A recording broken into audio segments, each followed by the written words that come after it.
المسلمین والا قصہ ہے نا. میرے پاس ایک صاحب آئے کہ میں جماعت المسلمین میں اس لیے چلا گیا کہ وہ نمازوں میں صفیں بہت اہتمام سے سیدھی کرواتے ہیں.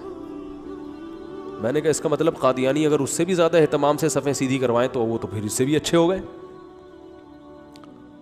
کسی کی ایک خوبی سے یہ تھوڑی ہو جاتا ہے کہ وہ بندہ ہی ٹھیک ہے, یہ تھوڑی ہو جاتا ہے. ایک صاحب, ہم جب اسکول میں پڑھتے تھے, میرے کلاس فیلو قادیانی تھا, وہ مجھے قادیانیت کی بہت تبلیغ کرتا تھا.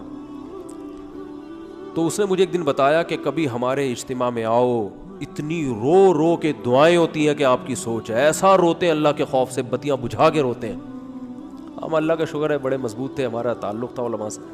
ہم نے کہا اس سے ڈبل رو لو, قیامت میں جانا تم لوگوں نے جہنم میں ہی ہے, اس سے الٹا لٹک لٹک کے رو لو, رو رو کے آنسوؤں کے کنستر جو ہے نا بھر دو, کنٹینر بھر دو, کچھ بھی نہیں ہونے والا.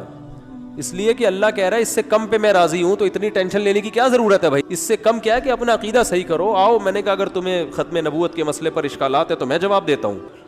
آؤ ہمارے علماء کے پاس چلو. ایک دفعہ بھی جانے کے لیے تیار نہیں اپنی کنفیوژن. میں نے کہا ہم مرزا کی کتابوں سے دکھائیں گے تمہیں کہ وہ کتنا بڑا فراڈی تھا, اس کی کتابیں, اور تمہارے بڑے کہیں گے کہ یہ مرزا کی کتابیں ہیں. اس تحقیق کے لیے تیار بولو نہیں ہوتا. بس اپنے ہی بڑوں کی باتیں سن رہے ہیں, اپنے ہی بڑوں کے, اپنے منہ میاں مٹھو, اپنے ہی بڑوں کی باتیں سن سن کے. بھائی تحقیق تو اس کو کہتے ہیں. دیکھو میں ابھی ایک میڈیکل سائنس کا کوئی مسئلہ تھا, کوئی جس کا ڈاکٹری سے تعلق ہے نا, تو مجھے ضرورت تھی.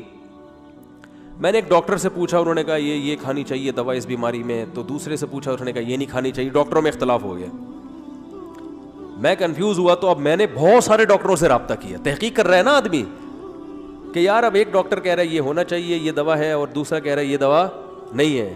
تو اب یہ تھوڑی کہ کسی کی بھی بات لے لو. اب جب اختلاف ہے تو بھائی بہت سارے ڈاکٹروں سے پوچھو, پھر جو ایکسپرٹ ہیں اس کے کئی سارے ڈاکٹروں سے پوچھا, تو پھر اطمینان ہو گیا ہاں بھائی وہ جو ایک ڈاکٹر تھے وہ غلط کہہ رہے تھے. سمجھ میں نہیں آ رہی بات. تو آدمی اپنی صحت کے حوالے سے بھی ریسرچ کرتا ہے, یا کسی اور کی صحت کے حوالے سے, کسی اور کا مسئلہ تھا یہ. آدمی جو ہے مذہب کے حوالے سے بھی اس کے ذمہ ریسرچ کرے. تو بس وہ ایک صاحب کو دیکھ لیا کہ وہ قرآن و حدیث کے حوالے دے رہے ہیں, کیونکہ حوالوں سے بات کر رہے ہیں. بھائی وہ حوالے لاؤ ہمارے سامنے, ہم بتائیں گے ان حوالوں کی حقیقت.